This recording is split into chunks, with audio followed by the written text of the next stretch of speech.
Hello and welcome to Say Hi to the Future, Ingenious Thinkers, a podcast aimed at highlighting the human side of ingenuity. My name is Ken Tencer, curator of Say Hi to the Future, helping leaders think differently in the face of uncertainty and ambiguity. Better thinking, better outcomes. With me today is Dr. Derek Woodgate, President and Chief Futurist of the Futures Lab. Dr. Derek Woodgate, the Futures Lab, welcome to Say Hi to the Future. Well, thank you so much for inviting me. I'm very excited by this because it's my, well, first of all, the title. I love the title. I mean, what can I say?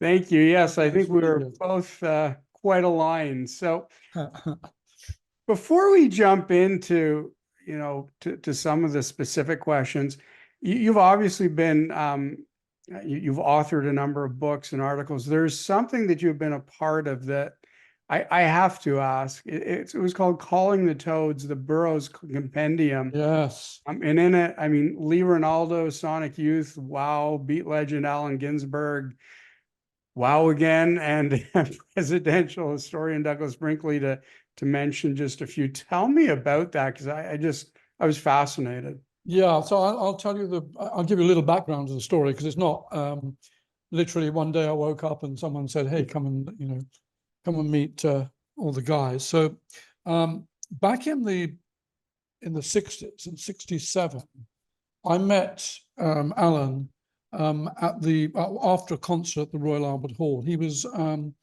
doing a concert, a speaking piece there with a guy called Simon Winkenhock, which was a Dutch poet, and whom I knew. And so afterwards he said, "Well, come back and meet Alan." And I mean, I'm a massive Beat aficionado from my school days. So that was like a super thing. And I sort of kept in touch roughly, but not to the degree that I would have loved to back then, back in the 60s. But in 72, I got invited to go to the Jack Kerouac School of, what was it called, Disenfranchised Poets, or whatever it was called, something poets. I did the course, I stood there about a month, I suppose, and 6 weeks in the end. And it was fantastic. And from then on in, I sort of really made a point of being very much part of that New York and the Santa Cruz crowd. So I was, and then subsequently the Austin crowd, but more back then, definitely more Santa Cruz and New York. And years passed, and I met pretty well all of them. I'd never met Burroughs, never met Kerouac. He died, I mean, obviously not long after. And I never met Burroughs. And then in 1967, 68, I had a vanity project called Fringe Core. And so this was always a thing I was doing. And back in 96, I formed a company called Fringe Core, which was a vanity project. So I didn't expect it to sort of make too much money, but it did all the things I really want to do in life, And in 68, so it was a magazine. You can find it on the web still, actually, and on Amazon. It was a magazine initially about progressive culture and some really edgy stuff. I mean, it was super edgy. And I was very lucky because Tower Records picked it up. And so they distributed across the whole of the States, which was fantastic. But in 98, I was at a show in Brussels, and Michael Girard from the Swans was reading. It wasn't actually, it was a sort of a weird thing. It was Linda was there and Black Flag guy, Mr. America. And it was this fantastic event. And he said to me, "Listen, I'm looking for someone to manage me in Europe." And I said, "Well, I have this company, but really it's sort of a magazine with some extras, right? A bit of publishing, bit of this, bit of that." He said, "Oh, perfect." So I took it on, employed a couple more people because obviously it involved a lot of tours and God knows what else. And that same year, we had to go down to Louisiana, to Louisville, to do a birthday gig for Hunter Thompson.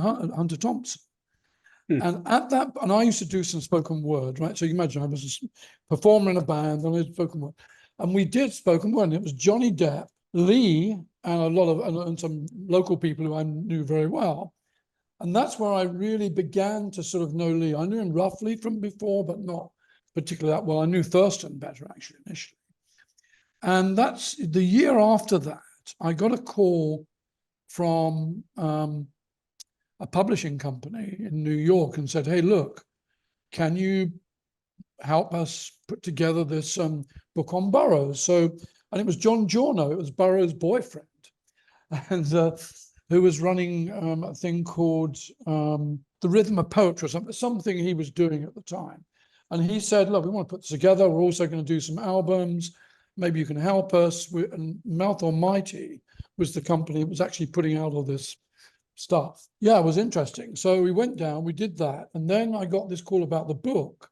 And I said, sure, but, you know, who are we going to put in it? What's going to be? You know, so I became co-editor of this, and, you know, obviously put in people that I knew as well, like Lee and stuff. Anyway, we all got together and we put the book together, and I was asked to write the obituaries for Burroughs and for his wife. So I wrote these totally fictitious obituaries, like in a sort of a Burrow-esque sort of style, and everyone seemed to like it. Autopsies, actually. And so, yeah, they weren't obituaries, they were autopsies.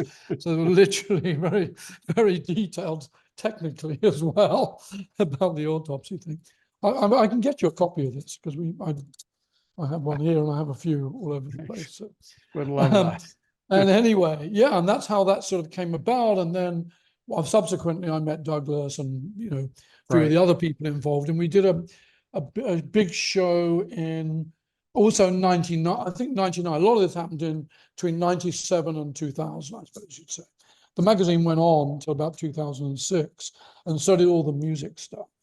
But that sort of beat part was really around because they died, of course, which, you know, it was the time they died. Yeah.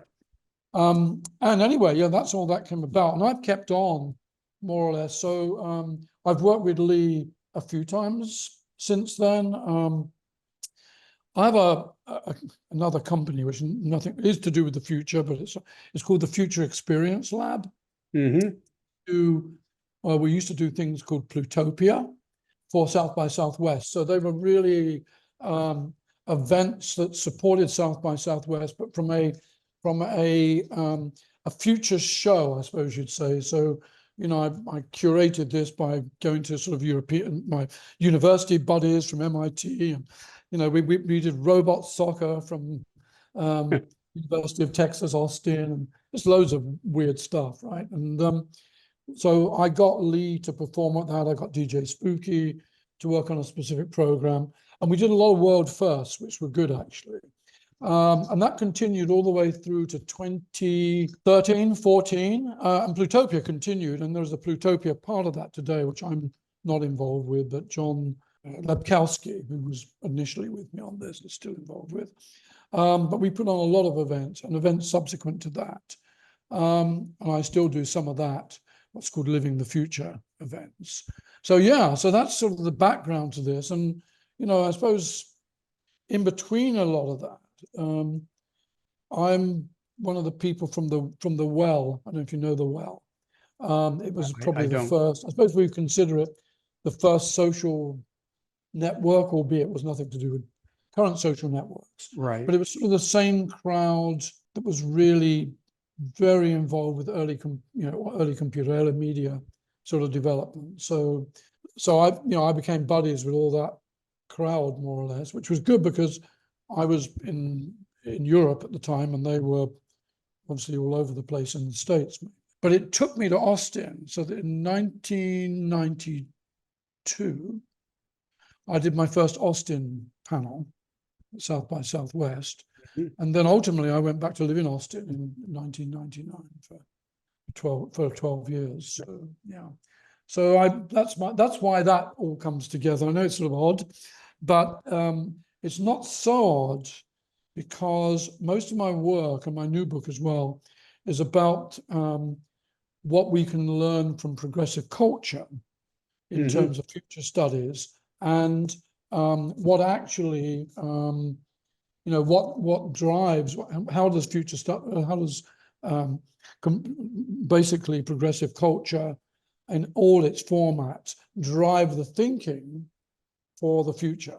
So so a lot of abstract thinking, a lot of decentralized thinking, rhizomatic thinking. But so Derek, first that's fascinating. But when I listen to this and then you bring it down to the notion of progressive culture, and you've done so obviously in a way that goes from progressive to something that organizations, corporations can bite into. I mean, what is that process? Because there's a long way from Jack Kerouac to the C-suite. So how do you do that? A lot. Okay, so let's talk about, let's sort of talk about how I see future studies, both from a practical and academic perspective. I see it really as this sort of idea of working with discontinuity, but moreover with unstructured knowledge in unknown worlds, right? So, I know Gibson would say it's all out there, but we need to find it. But actually, it's not totally true, because a lot of it is about connecting disconnects, right? It's about fusing things, putting things together, and finding a different dimension or dynamic or perspective of something that actually doesn't really exist fully. So it could partially exist, or it could exist in a different, universe or a different world. But, part of our job is to understand how this could sort of work together, right? So if you think about it from the perspective of banking or something, which is, really boring. But I mean, if you ask people in, 1990, how banking was going to be in the future, clearly they would not say, oh, it's all going to be internet, or it's actually going to be, moneyless. It's going to be in currencies you could never think of, digital currencies. It's going to be, I mean, of course, that's not how it worked. But what they would say was, I wish that banks were open longer. And that sort of did lead to things like ATMs, and ultimately to drive-through banking and ATMs. So, but they had no idea about, there was no internet back then. There was an internet, but it was open. There was no internet, public internet. And so I think that, part of what we do and what we would do at that point is we would know about the internet, because we would have been working with the people that were, involved with it. It's a bit like that, living the future, living on the edge to be in the future, right? And then taking that and thinking, well, how do I take that with that and put that with that? Well, that doesn't really work. Let's come up with some new techniques that can help us drive that, right? And so in that sort of idea of these techniques, the principles behind, I call it progressive culture, but I hope you understand what I mean by that. It's an all-embracing sort of idea of stuff. Fluxus would be, or Dadaism would be, really progressive culture back in their day, right? And I think one would say that what it holds and what sort of happens within it are a number of aspects which I think are critical about trying to understand the potential for the future, right? So one of them is the whole thinking technique that people that are successful in progressive culture have. And that is, I'm going to, experiment, right? I'm going to do something that no one's ever done, or I'm going to sort of work with materials that no one's ever seen before, or I'm going to put things together in a way that's, paradoxical, but somehow turns out to be something else, and I'm going to drop all assumptions. I'm going to dispel any assumptions I have of what the world is, or what it could be, or what it should be. I'm just going to go completely freestyle here and improvise and develop something different, and you can find that, whether it's, an amazing jazz musician, or, a Fluxus artist or whatever, right? I mean, any of the people that come up with new things. So, obviously early hip hop was like that. So the things, and if you think about it, it's not just within the actual creation of of culture or arts, but it's in the delivery, it's in the consumer perspective of it. So, if people used to say, well, not much has happened in music recently. What do you mean not much has happened in music? We have completely new distribution systems. We don't even use anything like the same, modes for listening. We have completely different devices. What are you talking about? It doesn't always have to be purely from the artistic perspective, right? It's a combination of these things that take us in new directions. And so that's one, the thinking about it.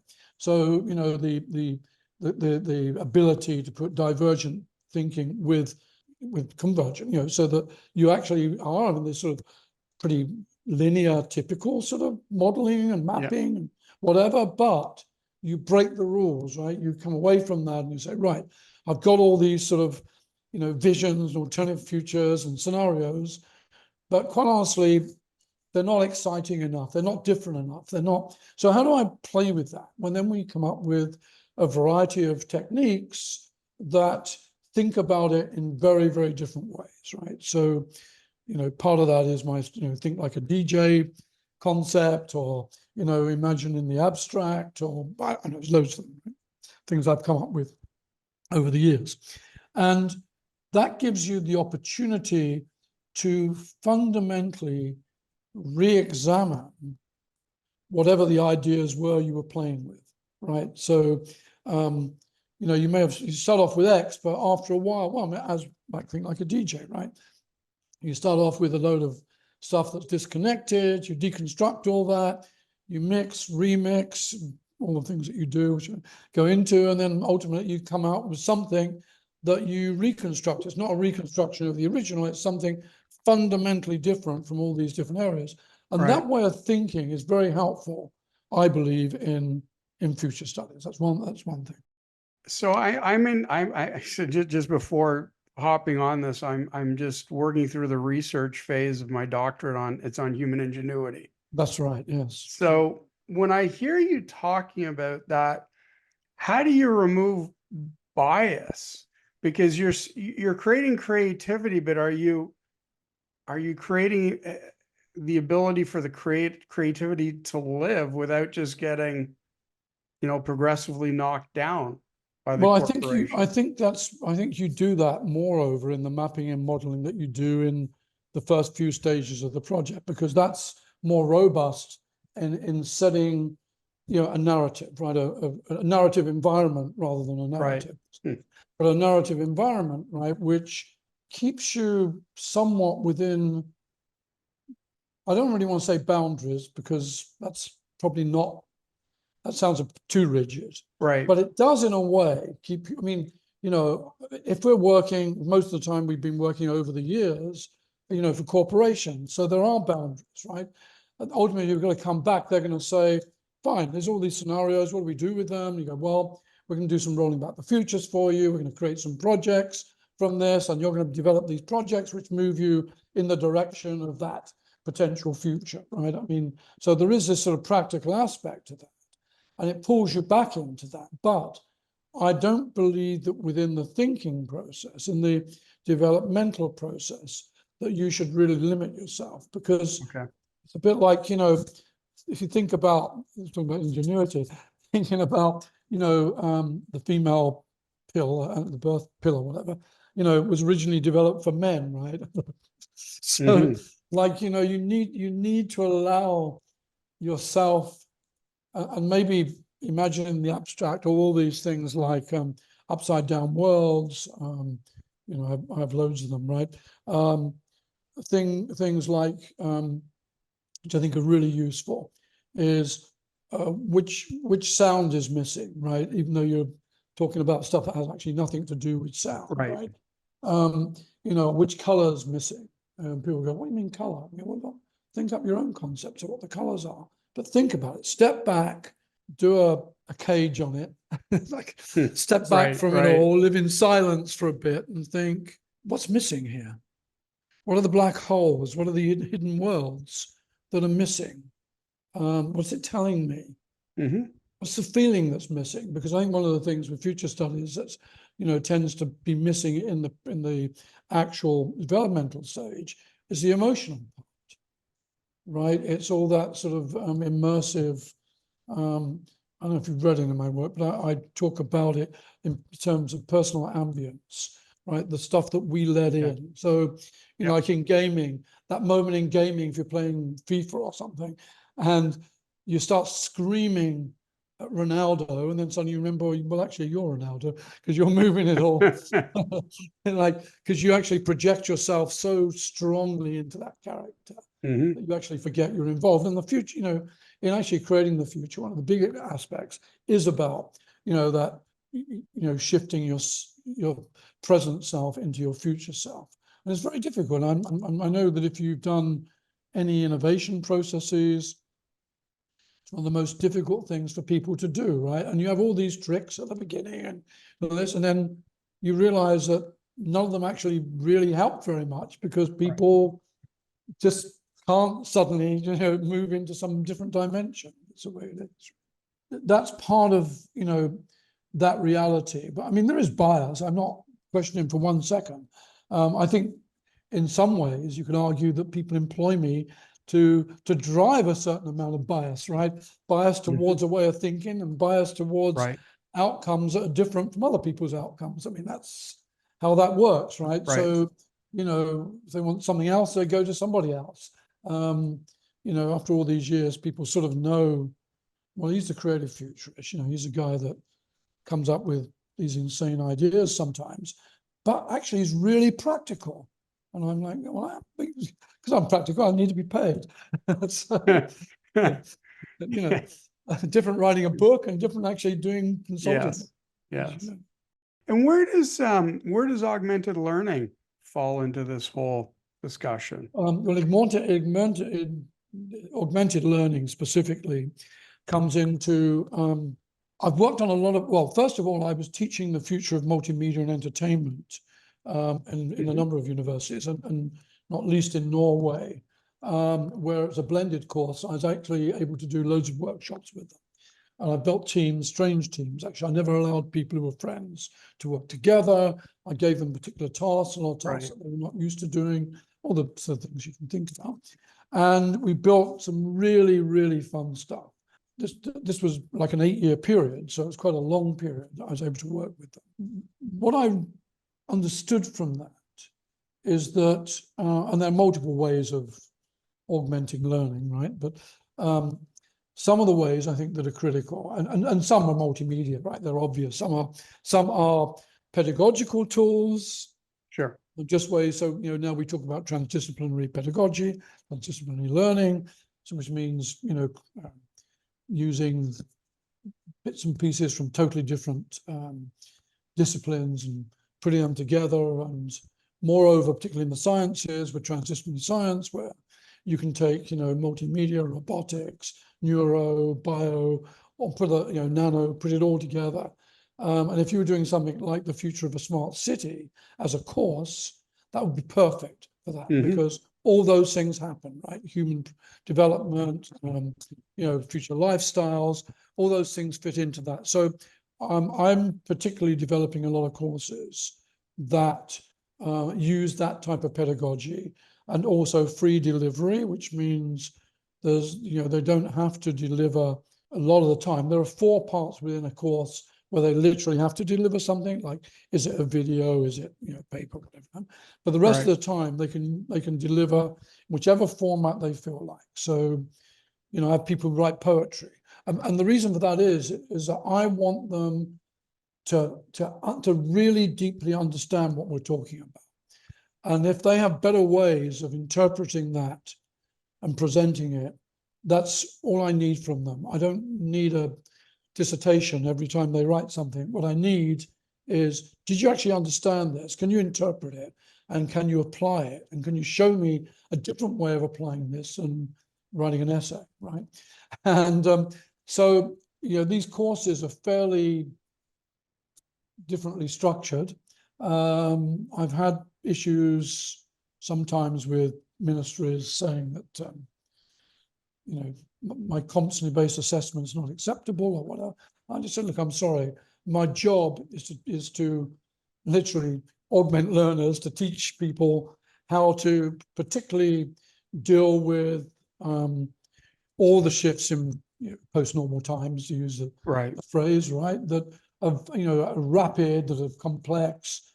I mean, just telling someone about how to deal with complexity or, systems thinking, it's not enough. I mean, it's, for a lot of the people, it's complicated, it's overcomplicated, right? And, so I want them to know how to use that, how to come to it, how to use it. And if it means using more game theory or going a different way to play with it, I'd rather they, found their own way to understand, that's why I'm doing that. Right. That's how I'm connecting these influences, whatever you want to call them. Right. So yeah, so I think that, so there's that way, using technologies, but moreover, I think it's much more about getting them to think. So research I did in this area, I was quite surprised. I thought the multimedia would be the biggest lever for augmenting their learning. And I found out that future studies was, which really shocked me, actually. And there was no bias in that. I was more surprised than anybody, to be honest. And part of the reason for that was because it was the first time they'd ever got to think about some abstract world and put themselves in it. And that was really demanding. But it also meant that they learned to, really come to the whole issue. So most of them knew how to come to the issues of developing, I don't know, some VR program, because that's what they're about, and applying it. But when you say to them, hey, look, it's 2040 or 2050 or whatever, horizon one wishes to take, and you say, look, I want you to build X, or where will AI be and how will you apply it in 2040, and how will that interface with all these other technologies, or what sort of new paradigms are you going to develop, and what's identity going to look like, or how does identity shift with an avatar, or whatever, things that you can play with.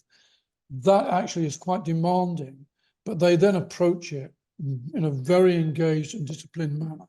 I must say, in all the results, and I worked with about 100 students in some research, very detailed research, they were the things that came out and said, oh my God, this is so different. It was so engaging and so rewarding, and really shifted how they thought. So, and I think it comes back to what you talk about with ingenuity, right? To a sense that, the more that you give them the opportunity to tap into their own ingenuity, right? And really telling them that, as I said earlier, that every assumption can be recontextualized, it can be reconceptualized, right? When I use the word identity, I want you to think about that and say, what does he mean by that in a future context? Hang on, we're creating completely new embryos. What sort of identity do they have? What are the genetic structures that impact that? What do we know from neurology today that, even debunks the concept of an identity, right? So, so I think that when you get them to think that way, that's what I think about from an augmented learner perspective, is a combination of these things, right? It's multimedia, it's pedagogy, and it's future thinking. Put those three things together in a sort of fairly open and demanding way, and you get some pretty good results. So, and you're talking about this, you're talking about results. Your company, the Futures Lab, you talk about future fabbing. Is that sort of where this leads to? Like what is future fabbing? But okay. So future fabbing is the making, for the want of a better word. But don't forget, I came up with this in about 2200. So, but 2002. But basically, it's the project development part of the futures process, right? Because what tends to happen, you by the end of, if you use a 6-stage process, by the end of 4, you come up with these fabulous scenarios, and you will have evaluated them, and you'll work out, how all the different ways of, of understanding them, of assessing them, and so on and so forth. And then we go into this thing called in future tuning, right? In 5, where we're looking at living the future. So we get people to live that future. So right, this is a scenario, but how's that scenario really going to be for all of you? Here's a group, particularly a corporation. You've got engineers, you've got salespeople, you've got developers, you've got designers, all working in a team. How does it impact you? Could you actually make this happen? I mean, could you really make this happen? Is this completely going to destroy, the whole market structure? Or is it going to do this? Or is it going to do that?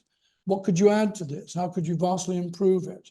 And we take that and we do a thing called rolling back the future, which is like backcasting in future studies. Yep. So you start from 2040 or whatever it is and work back.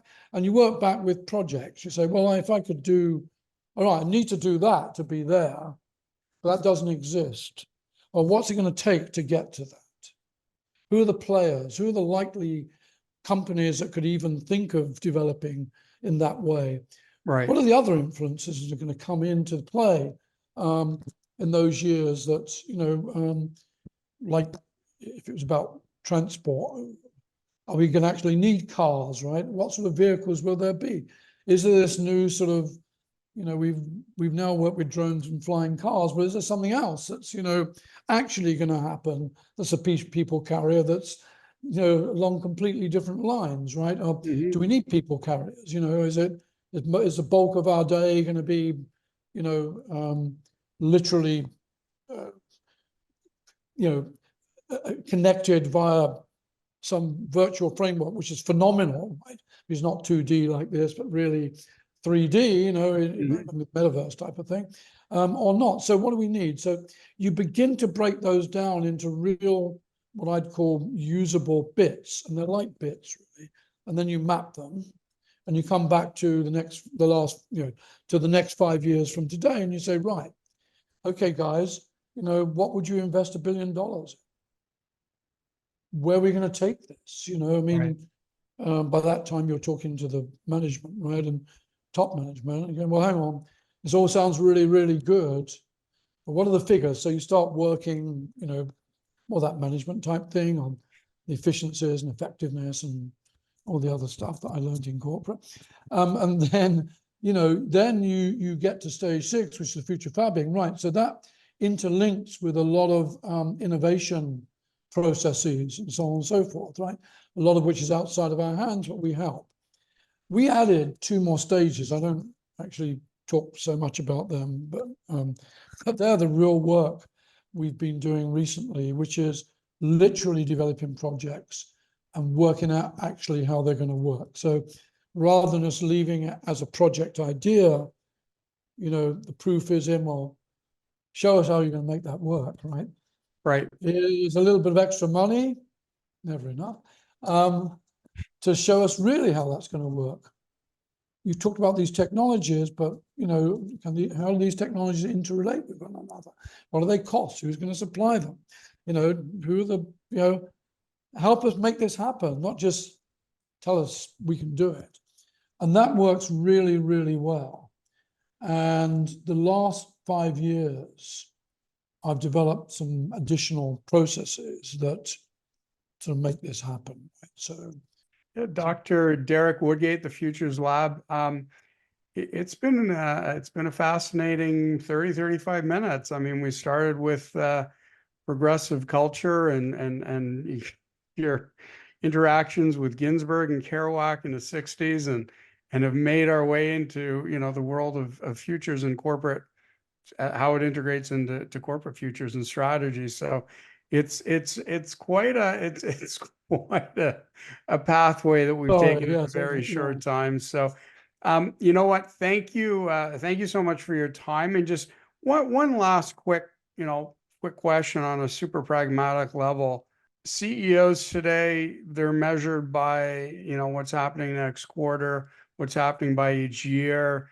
Are the end of year scorecards that individuals get are so focused on what they've accomplished on a week or monthly, quarterly basis. How do you say to somebody, that's all great, but 5%, 10%, whatever percent of your time is really needs to be thinking about the future, or you're not going to have a great one as a company. Well, I think it depends, right, obviously, on the organization, but a lot of it's around two things. Legacy. If you're talking to people at the top, they love to leave a legacy, right? Right.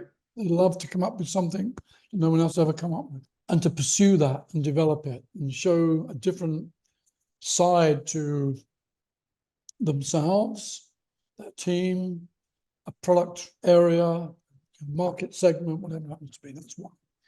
But the other one really is the stock price, right? Because ultimately, at the end of the day, those companies that have something that's, to use your word, ingenious, tend to sort of stay in the game, which they do, but moreover, they're seen by the market as being future forward, right? And that's critical because at the end of the day, a lot of investments involve, 15, 20, 25-year rollouts, right? And money rollouts. And, they want to know that, well, if I'm lending you all this money, that there's a future, out there somewhere that Right. beyond the 5-year plan, right? So, that's also critical. But I think it's sort of interesting in this. Actually, we talked often saying older, younger, whatever. But I interviewed 2 years ago David Amram, who was Jack Kerouac's sidekick musician in the good old days of the Bowery and East Side bars, jazz bars, and so on and so forth. And he's 90, maybe 92 now, but he was 90 when I interviewed him. And he's about to go on tour, because I don't know that subsequent to that, he actually became the leader of the New York Philharmonic and all sorts of things. He became a great composer and famous. And it was really interesting. He was 90, and his only concern, because this was just post COVID, is that he could get back on the road with some new stuff that he'd just written. And I thought to myself, it's so wonderful to see that people that really who were progressive and who were, took risks and did lived off of nothing and did the strangest things, back in their younger days, continue to have that mindset throughout the whole of their lives, which took them into completely different areas. And still today, they're developing amazing things. And I love that about, a lot of my network and people that I see still today, being really ingenious in what they develop. So I leave you with that, and I thank you very much. Thoroughly enjoyed it, of course. I hope I wasn't too bombastic or too over the top, but not at all. But and you actually made me feel young. Good. And that I don't get a lot with that in itself's a success. Come on. Yes. So, Dr. Derek Woodgate, Futures Lab, thank you so much for joining us, and we look forward to keeping in touch. Absolutely, my pleasure. Thank you so much.